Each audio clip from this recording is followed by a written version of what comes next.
Giovedì 25 maggio 2023, un cordiale saluto a tutti voi, carissimi amici radioascoltatori, e benvenuti ad un nuovo appuntamento con Edicola Belun, la rassegna stampa di Radio ABM.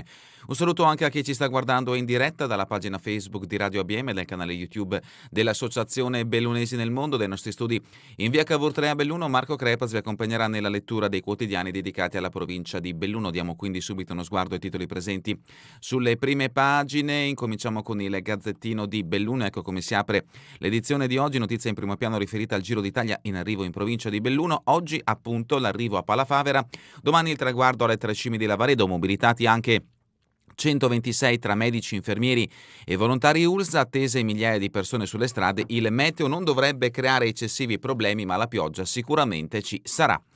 E sempre dalla prima pagina la protesta lavoratori Safilo domani al via di Longarone. Dopo aver cantato a Sanremo, la questione Safilo inforca la bicicletta e domani sale alla ribalta del Giro d'Italia. CGIL e Cisle hanno annunciato un presidio in piazza Umberto I a Longarone per rompere un silenzio che dura da troppo.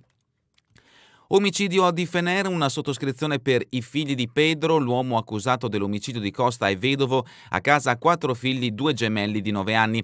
Catena di solidarietà per la famiglia Sanchez, colpita da una serie di sventure in questi anni. Il paese di Fener ha lanciato una sottoscrizione per la raccolta fondi da devolvere alla famiglia, o meglio a quello che ne è rimasto. La mamma è mancata un anno fa, il padre Pedro Liberta Dominguez Sanchez, attualmente in carcere con l'accusa di omicidio di Antonio Costa, ucciso la sera dello scorso 8 maggio. Poi i 4 figli, dei quali 2 ancora minorenni, rimasti soli nella casa di Fener Bassa. Vaionta, lasciate qui le carte del processo dell'Aquila. Domani la tappa regina del Giro d'Italia partirà da Longarone, renderà omaggio alle 1910 vittime del Vajont nel 60° della strage, ma ora il Veneto rischia di perdere gli atti del processo che svolse all'Aquila e che dopo il terremoto in Abruzzo vennero temporaneamente trasferiti a Belluno. Cortina ha concluso il restauro, i dipinti del Settecento sono tornati nella chiesetta di Ospitale e la foto di copertina è sempre dedicata al Giro d'Italia, festa popolare, ovunque cartelli e addobbi originali, la prima volta di Soverzene nel giorno della Val di Zoldo. A Soverzene hanno fatto le cose in grande stile, non capita ogni giorno di salire sulla ribalta televisiva internazionale del Giro d'Italia. Così, dopo un meticoloso lavoro durato settimane, il paese si presenta in rosa e con evidenti e simpatici riferimenti alle biciclette, come si può vedere da questo scatto. Musica in lutto, altro richiamo dalla prima pagina del Gazzettino di Belluno. Addio a Baldissera, scopritore di talenti. Un malore improvviso si è portato via il maestro Florindo Baldissera, docente di chitarra al Conservatorio Benedetto Marcello di Venezia e musicalmente figlio della scuola comunale Miari di Belluno, classe 1957, di origine cadorina. Si è spento nella casa dove abitava da tempo, ovvero a Mestre. La sua scuola ha formato numerosi chitarristi che si sono affermati in concorsi nazionali ed internazionali. Per quanto riguarda lo sport, 2 richiami dalla prima pagina del Gazzettino di Belluno. Un nuovo acquisto per grandi ambizioni. Andrea Schiro, altezza e potenza al servizio della DRL. Parliamo ovviamente di pallavolo. Calcio, Pulsetti pronto per la Dolomiti, so come gestire la pressione. E ancora Sospirolo, Proloco, Monti del Sole, celebrazioni per i 50 anni. Grande partecipazione alla celebrazione del primo mezzo secolo di vita della Proloco Monti del Sole. C'erano anche tutti gli ex presidenti. Questa dunque è la prima pagina del Gazzettino di Belluno. Passiamo adesso alla prima pagina del Corriere delle Alpi. In questo caso la notizia messa in primo piano riguarda il territorio bellunese, 20 milioni all'anno dalle grandi centrali. La regione affina i conti sui canoni dell'idroelettrico, la svolta per le casse provinciali dal 2029, fondi per difesa del suolo e sviluppo economico. L'assessore regionale Bottaccin, riconoscimento di specificità. Belluno, sfida in tribunale tra gli autori di Martin Mistere e Dylan Dog. Il disegnatore Roberto Cardinale accusa di diffamazione un collega di scuderia. Belluno, al lavoro di notte senza indennità, la CISL denuncia il caso profughi. E ancora all'anno di Piave, notizia che abbiamo trovato anche nella prima pagina del Gazzettino di Belluno, in carcere per omicidio, raccolta fondi per i figli. La foto di copertina invece è dedicata a Marco Paolini con il FAI. A Malga Fontana Secca di Quero, raccontare le tradizioni della terra per tutelarle. Quasi più una festa che uno spettacolo puro e semplice. Sabato 10 giugno a San Valentino di Quero, a partire dalle 16 e fino Al tramonto Marco Paolini sarà protagonista di un evento articolato che prevede anche una sua narrazione intitolata Fontana Secca, dal nome della maga che il FAI ha restaurato per farla rivivere nella tradizione. E anche il Corriere delle Alpi dedica spazio in prima pagina al Giro d'Italia, che è presente in provincia di Belluno. Oggi la tappa che porterà i ciclisti in Val di Zoldo, la salita di Coi in Val di Zoldo, primo test per gli scalatori. La passione, paesi in rosa e grande festa in fiera a Longarone. Le storie del Corriere: Calalzo, parroci all'attacco del Festival Celtico, non è da cristiani. Questa dunque è la prima pagina del Corriere delle Alpi. Addentriamo il cesso interno, come sempre breve panoramica riferita alle notizie di carattere nazionale e internazionale, poi proseguiremo con i fatti prettamente veronesi. A pagina 2 ovviamente ci portiamo in Emilia-Romagna, fondi a favore degli alluvionati fino a 900 euro a famiglia, oggi nuova riunione del CDM. Musumeci, il ministro annuncia contributi per i 23.000 sfollati, definiremo il piano climatico entro il 2024, Meloni in volo sulla regione con von der Leyen, Toscana e Marche verso lo stato di emergenza. Lidia è rimasta senza niente, non potrò andare in Polonia al matrimonio di mia figlia. Arrivata a Forlì 20 anni fa, adesso è stata ospitata da un'amica, la sua disperazione, una vita di piccole cose spazzata via. La faida sul commissario, il veto di Salvini è assoluto, vuole un tecnico d'area, Bonaccini no a giochi politici, anche Forza Italia apre, la Premier temporeggia ma non vuole subire pressioni dal PD. Il segretario della Lega in Emilia-Romagna: non è lui l'uomo giusto al posto giusto. Dopo l'alluvione il Veneto è cambiato, ma per fare le opere serve molto tempo, un approfondimento quindi che ci porta nella nostra regione. Elisa Venturini, ex sindaca di Casal Serugo, e gli allagamenti del 2010, domani sarà in Emilia Romagna per aiutare i colleghi del Ravennate. Queste alcune delle sue dichiarazioni che troverete in questa intervista. I sindaci sono tanto esposti in queste situazioni, dovranno rispondere anche dei decessi, non c'era cultura in questo campo. E poi è arrivata la calamità, quindi gli interventi. Siamo a pagina 6, la sfida dell'economia, l'Europa boccia tutto, flat tax, tasse sulle case balneari, nel mirino UE, la politica economica del governo, critiche alla riforma delle autonomie, impatto negativo sulla disparità regionale. Approfondimento quindi con uno schiaffo in vista del voto nel 2024, si parla ovviamente delle elezioni europee. Incubo zero fondi per il 2023, a rischio 40 miliardi del PNRR, Fitto accelerà nel nuovo piano, proposta di revisione a Bruxelles entro giugno, verranno tagliati i microinterventi, sale la tensione con gli enti locali. L'obiettivo è spostare i fondi alle grandi imprese attraverso il Repower. Lo scontro politico: sulla commissione antimafia non si fermano le polemiche, questa nomina ci imbarazza, non cambiano idee i parenti delle vittime di Cosa Nostra sulla presidenza Colosimo, se verremo convocati non so se andremo, dice il fratello di Peppe Impastato. E adesso i fatti che ci portano all'estero. In Ucraina, offensiva a tutto campo, Kiev annuncia nuovi attacchi in Russia oltre Belgorod, i partigiani arriveremo a Mosca, droni marini attaccano le navi nel Mar Nero, ma gli Stati Uniti si dicono contrari a queste incursioni.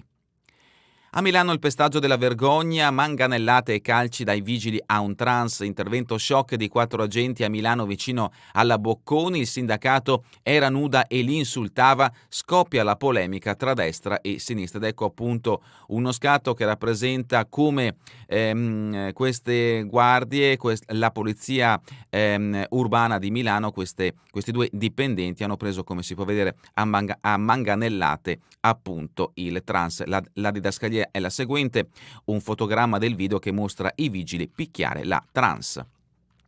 Siamo a pagina 11, Veneto, senza 482 medici di base, 4 su 10 lasciano il corso, Gimbe entro il 2025 perderemo altri 126 dottori, Scassola, vogliamo tutti i dati della regione. 6 medici su 10 superano il massimale dei 1.500 assistiti, la media in Veneto è di 1.461 pazienti per ogni dottore, il 67,5% dei medici si è laureato oltre 27 anni fa e i pensionamenti sono destinati ad aumentare ancora. Diamo uno sguardo al Veneto, sono appunto 1.461 i pazienti per medico, la media nazionale è di 1.303. Zaia sfuma l'ipotesi terzo mandato e per un possibile ruolo UE è ressa. Modificata la proposta di legge con la deroga per il rinnovo al Balbi, mentre a Bruxelles Meloni vorrebbe Fitto o Crosetto. Ma continuiamo con le notizie che riguardano la provincia di Belluno, siamo a pagina 17, la svolta del 2029, la regione affina i conti sulle centrali per il bellunese, 20 milioni all'anno, approvati i criteri per la quantificazione dei canoni delle grandi derivazioni, bottaccine, riconoscimento di specificità. Troverete in questa pagina una mappa che rappresenta appunto i grandi impianti nel bellunese suddivisi per zone. La provincia investiremo su azioni antispopolamento a Palazzo Peloni, subito una riunione per studiare il provvedimento. Pagina 18, mister contro Dylan Dog, contesa bis in tribunale, il disegnatore bellunese denuncia diffamazioni. Roberto Cardinale si è sentito offeso per un post su Facebook, sul banco degli imputati uno sceneggiatore della sua stessa scuderia. Ma continuiamo con pagina 19, al lavoro di notte senza indennità, la CISL denuncia il caso profughi. Segnalazione all'ispettorato su un'azienda che gestisce l'allestimento degli scaffali dei supermercati. La FISA scatta spesso, i richiedenti asilo accettano tutto pur di avere un salario. Pagina 20, i parcheggi in Duomo non convincono, perplessità anche dalla maggioranza, notizia che ci porta nel capoluogo. Per l'opposizione è un ritorno al passato che non gioverà a nessuno. Fratelli d'Italia chiede di evitare stalli attivi 24 ore su 24. Uno stress test con l'acqua, notizia che riguarda invece le scale mobili, come si può vedere da questo scatto. Stress test all'Ambioi per l'impianto delle scale mobili che in questi giorni è interessato da lavori di manutenzione che ne limitano l'accesso, e per fare questo test, vedete, hanno messo una serie di bottiglie d'acqua per misurare appunto il peso e la capienza e la potenza delle scale. Pagina 21, lo storico Caffè Manin è pronto a riaprire i battenti nella sua nuova veste, sarà il salotto cittadino. Dopo 15 mesi di chiusura, domani alle 11 l'inaugurazione ufficiale, si propone come locale da ogni ora, dalla colazione al dopo cena. A Castiona l'azienda agricola Paissa diventa fattoria didattica, coltivo le mie passioni, questa è la dichiarazione di Vania Candeago, che appunto è la titolare della fattoria didattica Paissa.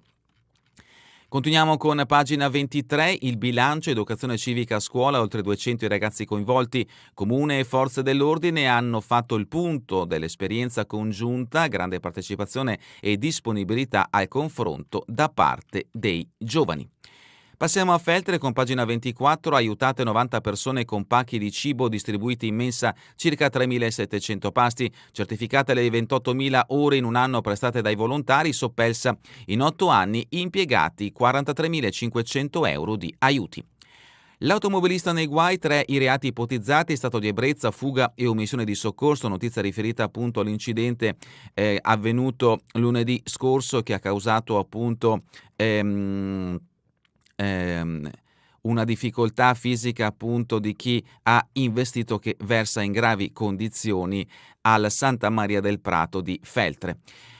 Sempre per quanto riguarda Feltre, al Museo Civico imparare la calligrafia dagli antichi romani con il corso di Coinè, e continuiamo con le notizie riferite alla provincia di Belluno, in questo caso al Feltrino. Siamo ad Alano di Piave, raccolta fondi per la famiglia Dominguez, la comunità di Alano si sta mobilitando, post su Facebook per mettere in moto la solidarietà. Al di là di quanto accaduto ci sono 4 figli, di cui 2 minori. Il 9 e il 10 giugno, parata di stelle alla Castelli 24 ore, Melissa Satta tra le new entry, e ancora da Feltre, chiese e palazzi aperti con gestione triennale. Aperto il bando, in questo caso dal comune di Belluno, di Feltre. Sempre dal Feltrino, Lamon, dopo 11 anni l'addio all'arto fantasma, ora la prospettiva di una protesi attiva. Il lamonese Nicola Pradel ha affrontato a Bressanone l'operazione e da tempo si impegna con l'Assi a favore dei disabili. Il caso di sezione dell'Orta in pronto soccorso, archiviata l'inchiesta. E ancora Santa Giustina, Cicchetti, tour dei sapori in 11 locali e Luna Park per i bambini dal sabato 27 maggio dalle 18 alle 23. È la 6ª edizione. Passiamo a Sospirolo, De Bon ha giurato dall'Oe Troiane in giunta con Cappellari e Cadore. Iniziato il 3° mandato e formalizzata la sua squadra, il sindaco manterrà per sé lavori pubblici e urbanistica. Longarone, fabbriche chiuse per il Giro, 2.000 lavoratori a casa, oggi si fermeranno lo stabilimento della Telios e alcuni reparti della Marcolin, domani stop alla Safilo, presidio sindacale in piazza per ricordare la vertenza. Marra di Filtem CGL, l'azienda Cali le carte, in gioco c'è il futuro, Cali le carte, in gioco c'è il futuro di 160 persone. Al Pago, pedalata Lions al lago, le iscrizioni devolute a Belluno Donna. Ponte nelle Alpi, motori e sapori, 3 giorni di festa con Matteo Botteone. E sempre da Ponte nelle Alpi lo sci club a Soccher per il pranzo sociale. Passiamo in Agordino, pagina 29, sportelli linguistici ladini, Irsara contro la provincia per il sito che dimentica Fodom, Col e Ampezzo. L'ex presidente dell'Unione contesta la lacuna del web provinciale, Palazzo Piloni ha voluto il coordinamento ma non sa gestirlo. Canale d'Agordo, pedalata della memoria sui luoghi delle stragi, fa tappa in Valle del Biois e ancora Agordo, i donatori al pranzo sociale raccolgono fondi per casa tua. Sempre da Agordo, impegno trasporto e vita, Libera premia gli scolari l'associazione di Don Ciotti, presente anche in provincia di Belluno. E in questo caso in Agordino. Siamo a pagina 30, la polemica, Nido, le fondatrici all'attacco, manca la volontà di risolvere. Le promotrici del centro Montessori scrivono a tutti i consiglieri comunali le contestazioni, l'autotutela degli amministratori prevale sul bene comune. Da San Vito i giovani musicisti raccolgono applausi al saggio conclusivo. Cortina, cure dentarie ai migranti, interverrà il comune. Siamo a pagina 31, Valle, parroci contro il festival celtico inadatto a chi è cristiano. Don Alessandro Coletti punta il dito sui riti previsti a Calalzo. Al laghetto delle Tose, Don Simone Ballis ho invitato a fare attenzione, piuttosto celebriamo la famiglia. Santo Stefano, le scuole si confrontano con gli specialisti sulla salute mentale, con medico superiore e servizio di ambulanza, Sarenti alla guida e dei volontari SEAS. E ancora da Pieve di Cadore, primo consiglio di Manusci, convocato mercoledì sera. Siamo alla rubrica Cultura e Società, le pagine di una vita, Giusto Pio, mio padre, la musica e la nuova era aperta con Battiato. Stefano, figlio del musicista, racconta in un libro la storia del duo che ha rivoluzionato il pop italiano. Sempre dal mondo dello spettacolo, lutto internazionale, Tina Turner addio alla leggenda della musica, ha vissuto 3 volte, rinascendo dalle violenze e dalle malattie, è stata una straordinaria performer di sempre. Dalla rubrica Giorno e Notte, Paolini con il FAI a Malga Fontana Secca a raccontare le tradizioni per tutelarle. A Cuero Vasta la rassegna alla giusta distanza, l'attore porta in scena lo spettacolo scritto con Niccolini e Artuso. E ancora il recital, Gianni Carlini e il poema ritrovato, l'occhio magico di Siena alla Soms. Sabato, l'invenzione che costruisce un ponte ideale tra il 1927 e il 2023, un'operazione dadaista con collage di commenti presi dai social. E ancora, parole che parlano di noi, domenica la premiazione, l'Associazione Culturale Vesessa aveva proposto un concorso di scrittura. Terminiamo con lo sport, calcio, Serie D, Dolomiti, mercato impegnativo, possibile divorzio da Sommacale. Il DG Piazzi vuole iniziare dalle conferme di Artioli e del bomber Swiderkowski, ruolo più centrale per De Carli, valutazioni su Alex Cossalter e Virvilas. Karate, Lorenzo Pontili in trionfo all'Open Veneto di Padova, ha un grande futuro. E ancora Lisa Vitozzi da Auronzo a Longarone, madrina di Nibali, poi la festa dello sport. La fuoriclasse sappadina del biathlon stasera da Auronzo. Ho sempre tifato per Vincenzo, le 3 cime sono mitiche. Pallavolo Serie 3, Schiro si presenta, proposta allettante, la Darold è un team in grande crescita, il nuovo schiacciatore vicentino ha già le idee chiare, il DG da Re, Andrea è un giocatore da categoria superiore. E adesso il Giro d'Italia, l'alta velocità del nord-est, fotofinish a Caorle, il Veneto Dainese batte il friulano Milan per 6,7 mm. Domenica il padovano stava per ritirarsi, Papa Giovanni piange ai piedi del podio.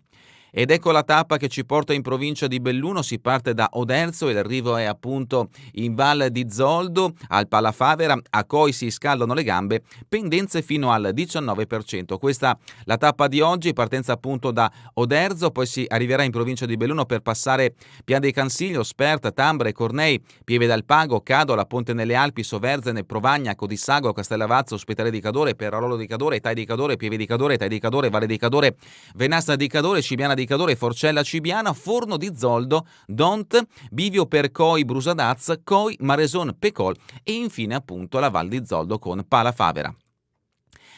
E domani la grande tappa invece che porterà i corridori sulle 3 cime di Lavaredo, la tappa regina alle 3 cime in sella, i leader saranno soli, si partirà da Longarone alle 11:35 per passare a Ponte nelle Alpi, Belluno, Massa, La Stanga, la galleria prima di Agordo, un'altra galleria prima di Cenciniga Gordino, Alleghe, Caprile, si passerà per Digonera, Salesè di Sopra, Pieve di Livinallongo, Arabba, Passo Campolongo, si arriverà in provincia di Bolzano con Corvara in Badia, la Villa San Cassiano per ritornare in provincia di Belluno con il passo Valparola, il passo Falzarego, Cernadoi, Rucavà, Belvedere di Colle Santa Lucia, Selva di Cadore, Rifugio Fedare, Passo Giau, Pocol, Cortina d'Ampezzo, Passo Tre Croci, Bivo e per Misurina e appunto fino a raggiungere le tre cime di Lavaredo. Pietro Bon, spettatore sulle strade di casa, Dico Roglic sulle tre cime e in rosa. Il cadorino della Eolo Cometa è fermo ai blocchi per un problema alla schiena, giusto così non ero in condizione. Le frazioni aspettano e si colorano di rosa, fiocchi e sagome di mucche al pascolo, l'Alpago ha espresso la più sana fantasia per accogliere i corridori, la sindaca di Tambre, coinvolti anche gli studenti. Ed ecco appunto alcuni scatti che rappresentano diversi striscioni e diversi manichini realizzati per accogliere al meglio appunto il Giro d'Italia in provincia di Belluno. Laboratori e musica, via 3 giorni di festa nel viaggio in fiera, a Longarone molti mini eventi anche per i più piccoli, domani e sabato doppio appuntamento musicale in serata. E terminiamo con le previsioni del tempo in Veneto per la giornata di domani, fino al mattino sereno o poco nuvoloso, nella seconda metà di giornata a partire dai monti nuvolosità in aumento fino a cielo anche nuvoloso. È davvero tutto per questa edizione di Edicola Belluno. Vi ricordo che torneremo in replica questa sera via streaming alle 20, domani mattina all'1 ora locale italiana. A voi tutti un buon proseguimento di giornata in compagnia come sempre di Radio ABM e viva il Giro d'Italia in provincia di Belluno.